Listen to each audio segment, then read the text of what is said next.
पढ़ेंगे skeletal muscle की structure. तो as we know that skeletal muscles are voluntary muscles. हम सब जानते हैं कि स्केलेटल मसल जो होते हैं वो वॉलंटरी मसल्स होते हैं और स्ट्रेटेड मसल भी होते हैं और मल्टी न्यूक्लिएटेड भी होते हैं। इसके बारे में हम मसल्स की जो हमने टाइप्स पढ़ी हैं उस पर हमने इसके बारे में पढ़ा हुआ है और ये भी पढ़ा हुआ है कि स्केलेटल मसल जो होते हैं वो बोन्स के साथ क्या होते हैं, अटैच्ड होते हैं। और जब बोन्स के साथ अटैच होते हैं तो बोन्स के साथ अटैच करने के लिए एक कनेक्टिव टिश्यू दरकार होता है और उस कनेक्टिव टिश्यू का नाम क्या है, यस क्या कहते हैं उसको हम, तो ये जो हमने ब्लू लाइन में मेंशन किया है दैट इज टेंडन।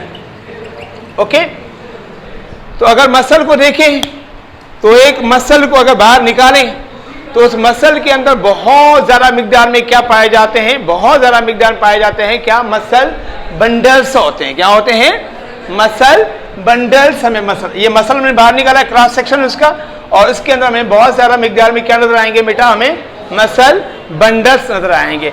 अगर हम मसल बंडल्स को देखें तो मसल बंडल के अंदर हमें क्या नजर आएंगे, अच्छा मसल बंडल को हमने एक और नाम भी देना है, कौन सा, हमने फेसिकल्स, फेसिकल्स भी नाम देना है इसको। फेसिकल्स के नाम से भी क्या करते हैं, इसको कहा जाता है। फेडरल की बुक में आप पढ़ेंगे बेटा, वहां पे लिखा हुआ है फेसिकल्स, मसल बंडल्स के लिए ही।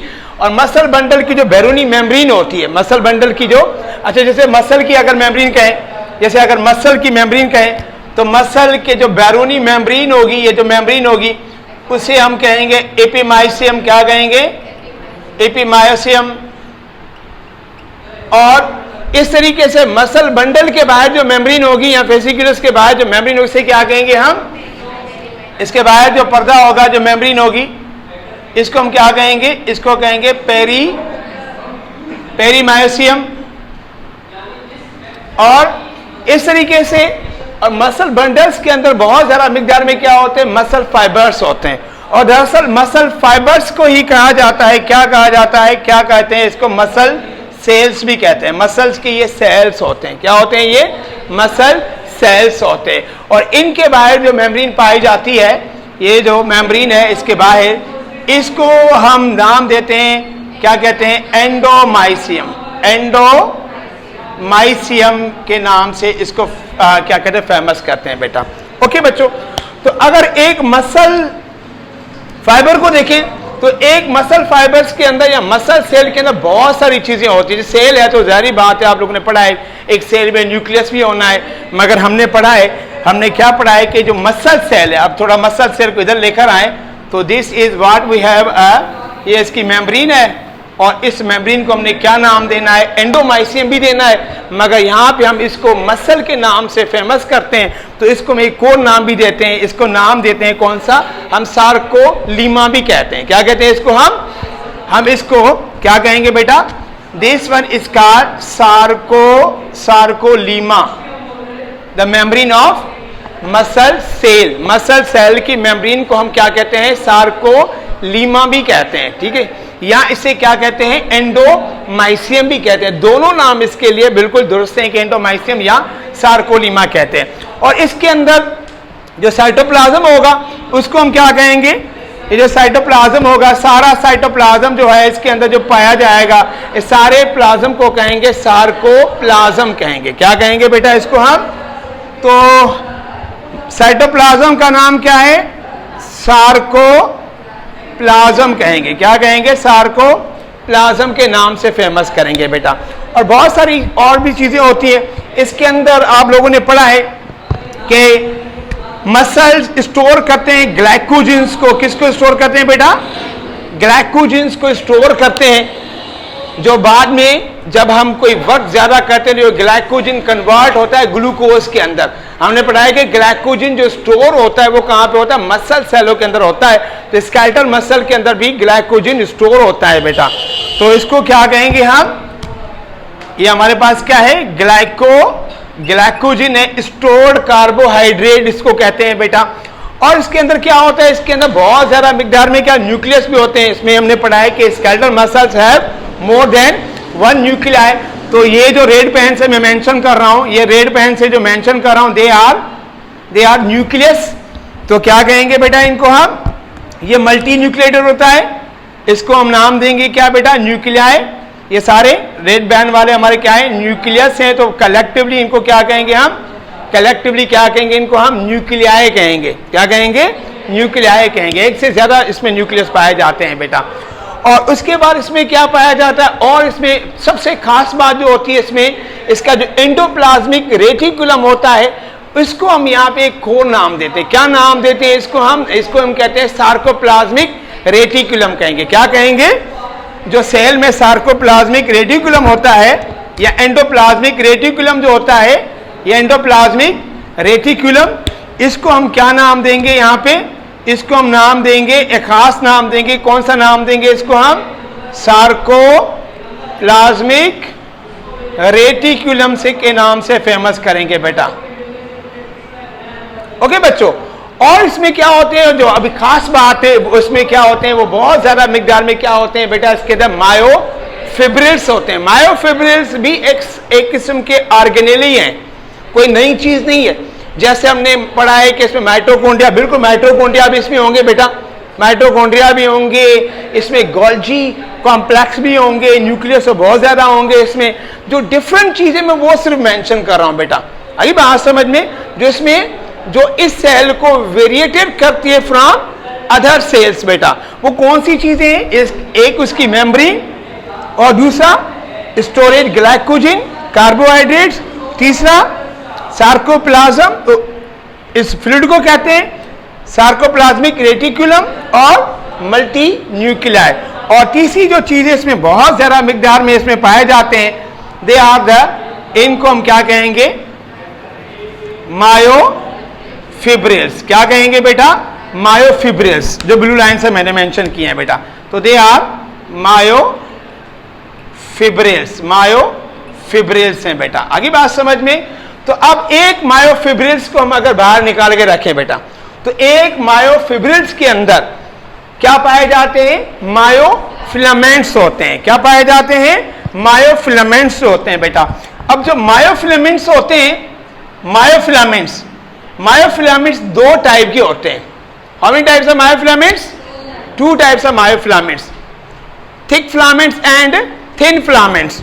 अब जो थिक फिलामेंट है उनको हम क्या कहते हैं, उनको कहते हैं मायोसिन। क्या कहते हैं, मायोसिन, मायोसिन क्या कहते हैं। अब जो मायोसिन है ये कौन से फिलामेंट है, फिलामेंट का मतलब है धागे।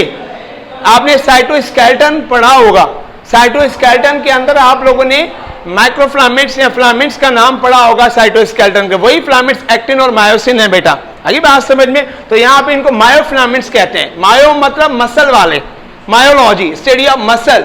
अब वो फिलामेंट्स साइटोप्लाज्म के अंदर तो है, मगर किसके साइटोप्लाज्म में, मसल के साइटोप्लाज्म, मसल सेल के साइटोप्लाज्म। इसी वजह से नाम पड़ा है इसके ऊपर, क्या, मायोफिलामेंट्स का नाम पड़ा है। क्या नाम पड़ा है बेटा, मायोफिलामेंट्स। तो मायोफिलामेंट्स जो थिक हैं उनको क्या कहते हैं, उनको क्या कहते हैं, मायोसिन कहते हैं। जो थिक फिलामेंट है, क्या है ये हमारे पास थिक फिलामेंट्स है। जो मोटे धागे, जो मोटे धागे उनको मायोसिन कहेंगे, और जो पतले धागे, जो पतले धागे उनको हम क्या कहेंगे, एक्टिन कहेंगे। क्या कहेंगे, एक्टिन कहेंगे। और दूसरे कौन से हैं हमारे पास, एक्टिन फिलामेंट्स। कौन से, एक्टिन फिलामेंट्स। तो एक्टिन फिलामेंट्स क्या होते हैं, ये हमारे पास थिन फिलामेंट्स होते हैं। क्या होते हैं, ये थिन फिलामेंट्स होते हैं बेटा। तो एक्टिन और मायोसिन, इन दोनों को कलेक्टिवली हम क्या कहते हैं, हम क्या कहते हैं, मायोफिलामेंट्स। और मायोफिलामेंट्स कहां पे पड़े हुए हैं बेटा, मायोफिब्रिल्स के अंदर। मायोफिब्रिल कहां पे पड़ा हुआ है, मसल सेल के अंदर पड़ा हुआ है। मसल सेल कहां पे पड़ा हुआ है, मसल बंडल्स के अंदर पड़ा हुआ है। और मसल बंडल किसके अंदर पड़ा हुआ है, मसल के अंदर पड़ा हुआ है। तो ये तरतीब आप लोगों ने याद करनी है बेटा। तो फाइनली जो है, जो फाइनल जो स्ट्रक्चर है मसल के अंदर, वो कौन सी है, वो है मायोफिलामेंट्स है बेटा। तो अब थोड़ा मायोफिलामेंट्स को हम क्या थोड़ा पढ़ेंगे इसको। मायोफिलामेंट्स के अंदर हम अगर देखें तो इसमें हमें दो जेड लाइंस को हम थोड़ा मेंशन करेंगे। किसको मेंशन करेंगे बेटा, दो Z lines, two Z lines. ये भी जेड लाइन है और ये भी जेड लाइन है। जेड लाइन, जेड लाइन, और ये भी क्या है, जेड लाइन। और इस रेड लाइन पे क्या पाए जाते हैं, इस रेड लाइन पे हमें एक्टिन फिलामेंट मिलेंगे। क्या मिलेंगे बेटा, यहाँ पे हमें पतले धागे मिलेंगे। और पतले धागों को हम क्या कहते हैं बेटा, हम कहते हैं क्या, हम कहते हैं एक्टिन कहते हैं। तो हमारे पास रेड लाइन पे एक्टिन पतले धागे मिलेंगे, पतले धागे, एक्टिन फिलामेंट्स। थोड़ा इनको सीधा बना देते हैं, एक्टिन फिलामेंट्स। और इधर भी क्या होंगे बेटा, एक्टिन फिलामेंट्स होंगे। ओके बच्चों, और सेंटर पे क्या होंगे, सेंटर में इसके क्या पाए जाएंगे, मोटे धागे पाए जाएंगे, जिनको हम क्या कहेंगे, जिनको कहेंगे हम मायोसिन। क्या कहेंगे, मायोसिन फिलामेंट होंगे बेटा, मायोसिन फिलामेंट्स। रेड पेन से मेंशन कर रहा हूं, रेड नहीं, मैं इसको ब्लैक से मेंशन कर रहा हूं बेटा।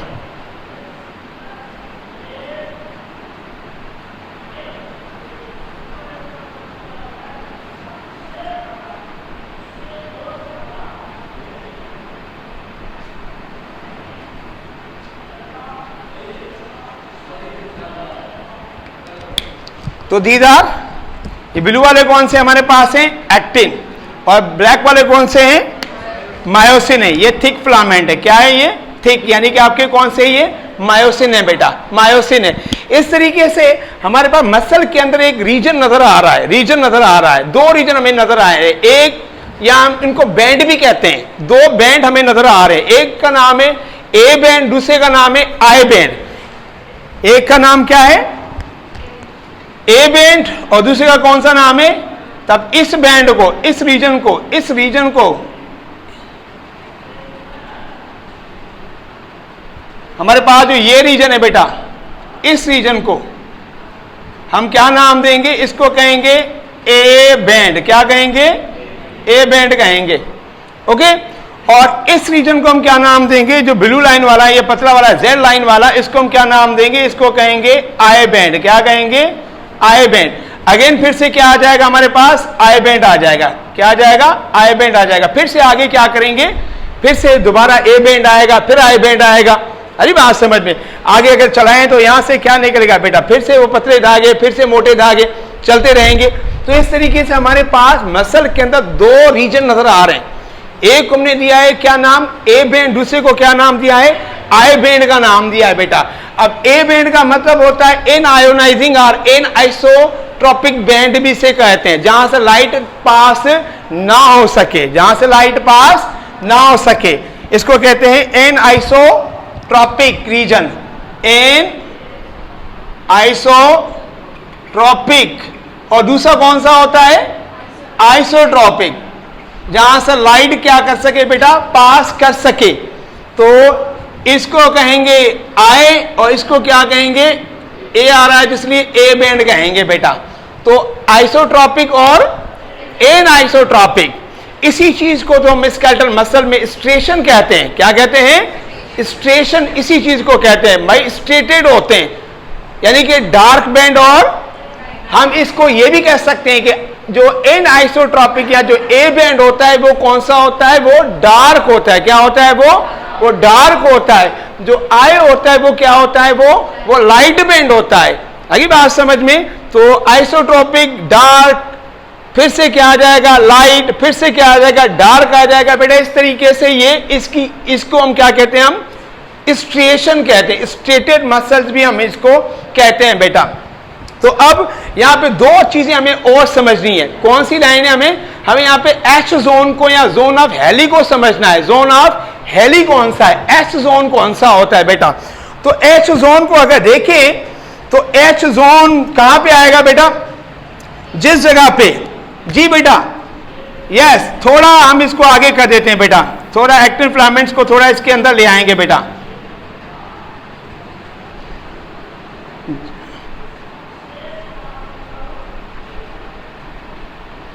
जिस जगह पे सिर्फ और सिर्फ क्या हमें नजर आया बेटा, सिर्फ और सिर्फ क्या नजर आया बेटा, थिक फिलामेंट। सिर्फ और सिर्फ क्या नजर आया बेटा हमें, थिक क्या नजर आया बेटा, थिक, यानी कि सिर्फ और सिर्फ क्या, मायोसिन नजर आया बेटा।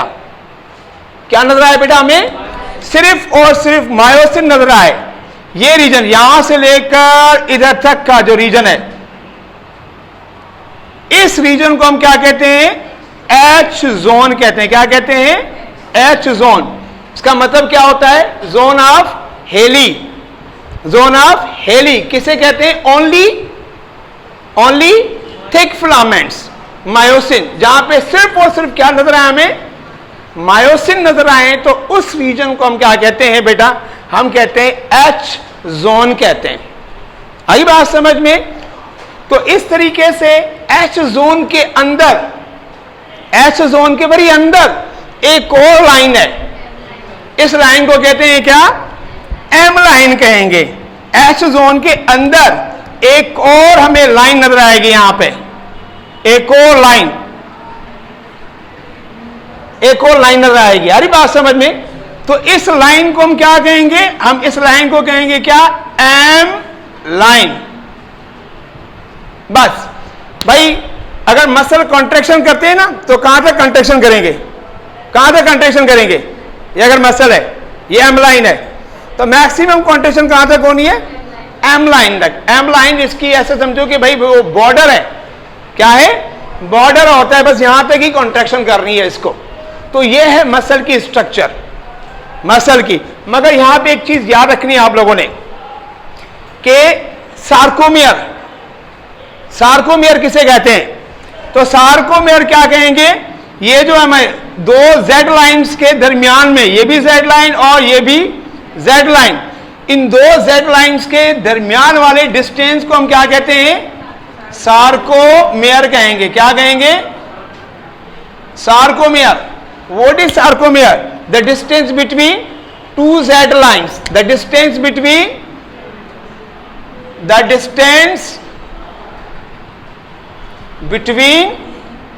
two Z lines, दो Z लाइन के दरमियान वाले डिस्टेंस को हम क्या नाम देते हैं?